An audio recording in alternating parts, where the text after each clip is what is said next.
Saludos a todos, estamos en el día 243, 2 de 2. Seguimos con el Antiguo Testamento, libro segundo de Macabeos, capítulo 4 al 6, en el nombre del Padre, y del Hijo, y del Espíritu Santo. Amén. Padre nuestro que está en el cielo, santificado sea su nombre. Venga a nosotros su reino, hágase su voluntad en la tierra como en el cielo. Denos hoy nuestro pan de cada día. Perdone nuestras ofensas, como también nosotros perdonamos a los que nos ofenden. No nos deje caer en tentación, y líbranos del mal. Amén. Capítulo 4, versículo 34. Por eso, Menelao, a solas con Andrónico, lo incitaban a matar a Onías. Andrónico se llegó a donde Onías, y confiado en la astucia, estrechándole la mano y dándole la diestra con juramento, persuadió a Onías, aunque a éste no le faltaban sospechas, a salir de su refugio, e inmediatamente le dio muerte, sin respeto alguno a la justicia. Por este motivo, no solo los judíos, sino también muchos de las demás naciones se indignaron y se irritaron por el injusto asesinato de aquel hombre. Cuando el rey volvió de las regiones de Cilicia, los judíos de la ciudad, junto con los griegos que también odiaban el mal, fueron a su encuentro a quejarse de la injustificada muerte de Onías. Antíoco, hondamente entristecido y movido a compasión, lloró recordando la prudencia y la gran moderación del difunto. Encendido en ira, despojó inmediatamente a Andrónico de la púrpura y desgarró sus vestidos. Lo hizo conducir por toda la ciudad hasta el mismo lugar donde tan impíamente había tratado a Onías.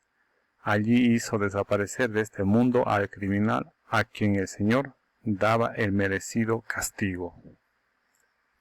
Lisímaco perece en una revuelta. Lisímaco había cometido muchos robos sacrílegos en la ciudad con el consentimiento de Menelao, y la noticia se había divulgado fuera. Por eso, la multitud se amotinó contra Lisímaco, pero eran ya muchos los objetos de oro que estaban dispersos. Como las turbas estaban excitadas y en el colmo de su cólera, Lisímaco armó a cerca de 3.000 hombres e inició una represión violenta, poniendo por jefe a un tal Aurano, avanzado en edad y no menos en locura. Cuando se dieron cuenta de aquel ataque de Lisímaco, unos se armaron de piedras, otros de estacas, y otros, tomando a puñadas ceniza por allí habida, lo arrojaban todo contra las tropas de Lisímaco. De este modo, hirieron a muchos de ellos y mataron a algunos. A todos los demás los pusieron a fuga, y al mismo ladrón sacrílego lo mataron junto al tesoro. Menelao absuelto por dinero. Sobre todos estos hechos se instruyó proceso contra Menelao. Cuando el rey llegó a Tiro, 3 hombres enviados por el Senado, expusieron ante él el alegato. Menelao, perdido ya, prometió una importante suma a Ptolomeo, hijo de Dorimeno, para que persuadiera al rey. Entonces Ptolomeo, llevando al rey aparte a una galería como para tomar el aire, lo hizo cambiar de parecer, de modo que absolvió de las acusaciones a Menelao, el causante de todos los males, y en cambio condenó a la muerte a aquellos infelices que hubieran sido absueltos aun cuando hubieran declarado ante un tribunal de escitas.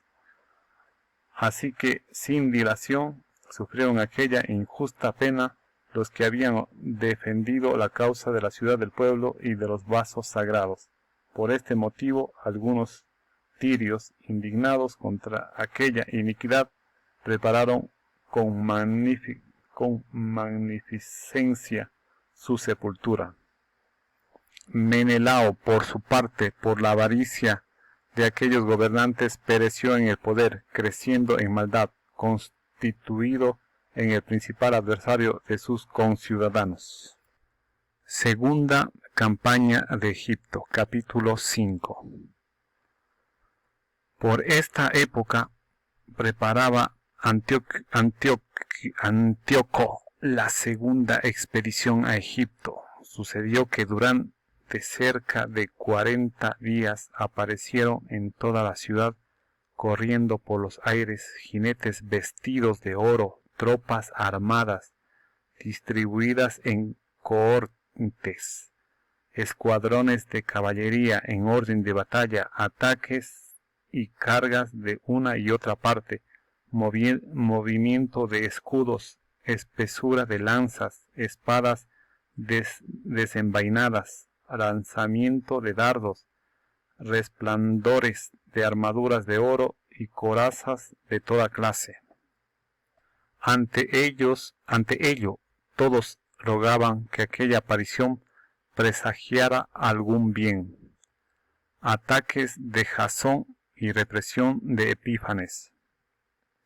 Al difundirse el falso rumor de que Antíoco había dejado esta vida, Jasón, con no menos de 1000 hombres, lanzó un ataque imprevisto contra la ciudad. Al ser rechazados los que estaban en la muralla y capturada ya por fin la ciudad, Menelao se refugió en la Acrópolis. Jasón hacía cruel matanza de sus propios ciudadanos sin caer en cuenta que un éxito sobre sus compatriotas era el poder de los desastres. Se imaginaba ganar trofeos de enemigos y no de sus compatriotas, pero no logró el poder, sino que al fin, con la ignominia ganada por sus intrigas, se fue huyendo de nuevo al país de Amán.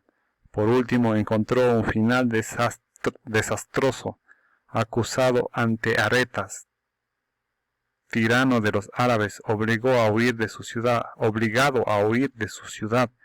perseguido por todos, detestado como apóstata de las leyes y abominado como verdugo de la patria y de los conciudadanos. Fue arrojado a Egipto. El que a muchos había desterrado de la patria en el destierro murió. Cuando se dirigía a Lacedemonia, con la esperanza de encontrar protección por razón de parentesco, y el que a tantos había privado de sepultura pasó sin ser llorado, ni recibir honras fúnebres, ni tener un sitio en la sepultura de sus padres. Cuando llegaron al rey noticias de lo sucedido, sacó la conclusión de que Judea se separaba. Por eso regresó de Egipto, rabioso como una fiera, tomó la ciudad por las armas y ordenó a los soldados que hieran sin compasión a los que encontraran y que mataran a los que subieran a los terrados de las casas. Perecieron jóvenes y ancianos, fueron asesinados muchachos, mujeres y niños, y degollaron a doncellas y niños de pecho. En solo 3 días perecieron 80.000 personas, 40.000 en la refriega, y otros, en número no menor que el de las víctimas, fueron vendidos como esclavos. Saqueo del templo. Antíoco, no contento con esto, se atrevió a penetrar en el templo más santo de toda la tierra, llevando como guía a Menelao, el traidor a las leyes y a la patria. Con sus manos impuras tomó los vasos sagrados y arrebató con sus manos profanas las ofrendas presentadas por otros reyes para acrecentamiento de la gloria y honra del lugar. Antíoco estaba engreído en su pensamiento, sin considerar que el soberano estaba irritado por poco tiempo a causa de los pecados de los habitantes de la ciudad, y por eso desviaba su mirada del lugar.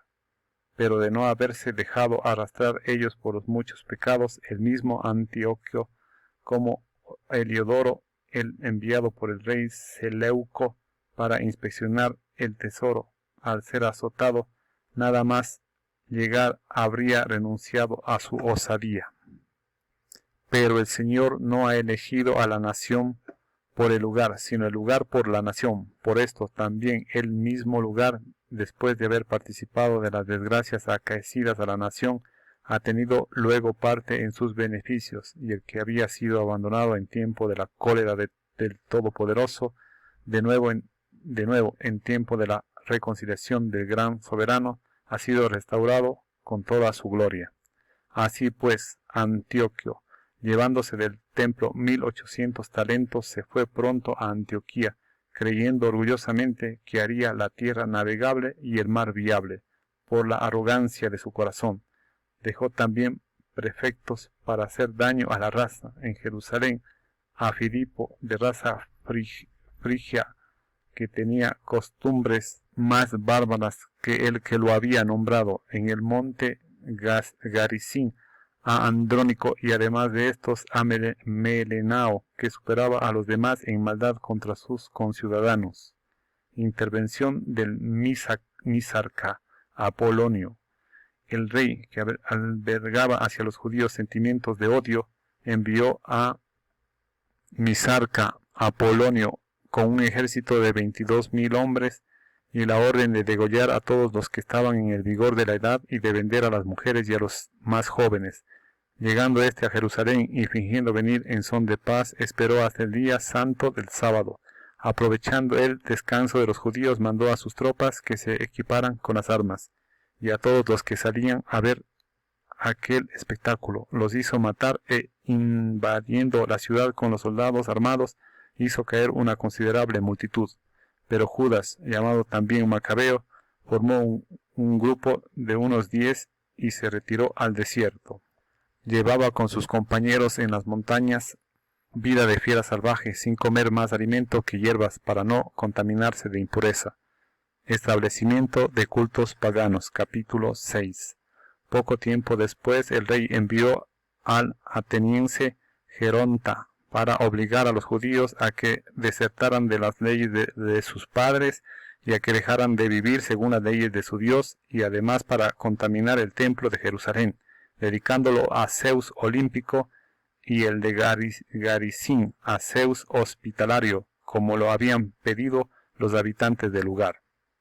Este recrudecimiento del mal era para todos penoso e insoportable. El templo estaba lleno de desórdenes y orgías por parte de los paganos, que holgaban con meretrices y que en los atrios sagrados andaban con mujeres y hasta introducían allí cosas prohibidas. El altar estaba repleto de víctimas ilícitas prohibidas por las leyes. No se podía ni celebrar el sábado, ni guardar las fiestas patrias, ni siquiera confesarse judío. Antes bien era obligado con amarga violencia a la celebración mensual del nacimiento del rey, con un banquete sacrificial, y cuando llegaba la fiesta de Dioniso eran forzados a formar parte de su cortejo, coronados de hiedra. Por instigación de los habitantes de Ptolemaida salió un decreto para las vecinas ciudades griegas, obligándolas a que procedieran de la misma forma contra los judíos y a que los hicieran participar en los banquetes sacrificiales, con orden de degollar a los que no adoptaran el cambio a las costumbres griegas. Podíase ya entrever la calamidad inminente.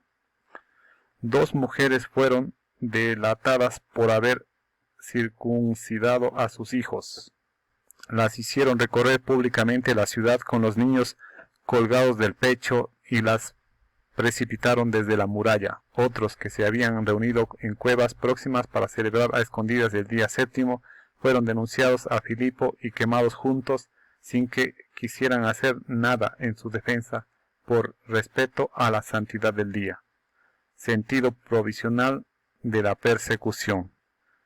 Ruego a los lectores de este libro que no se desconcerten por estas desgracias. Piensen antes bien que estos castigos buscan no la destrucción, sino la educación de nuestra raza, pues el no tolerar por mucho tiempo a los impíos, de modo que pronto caigan en castigos, es señal de gran benevolencia, pues con las demás naciones el soberano, para castigarlas, aguarda pacientemente a que lleguen a colmar la medida de sus pecados, pero con nosotros ha decidido no proceder así, para que no tengan luego que castigarnos al llegar nuestros pecados a la medida colmada. Hasta aquí parte del capítulo 6, continuaremos en el siguiente video. Gracias.